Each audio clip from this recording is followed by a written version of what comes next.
Acts 1, verse 9. I'm going to start at 9. And when he had spoken these things, while they beheld, he was taken up, and a cloud received him out of their sight.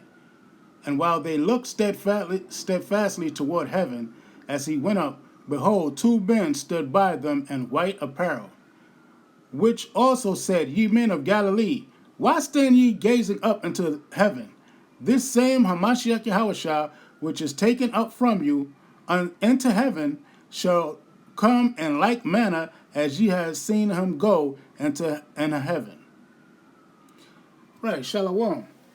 And the scriptures say, for our salvation is nearer than we believe, man, in Romans 13:11. So, yeah, man, that's what we got to look forward to, salvation and deliverance out of this evil place called Babylon, America. With that, I say Shalom.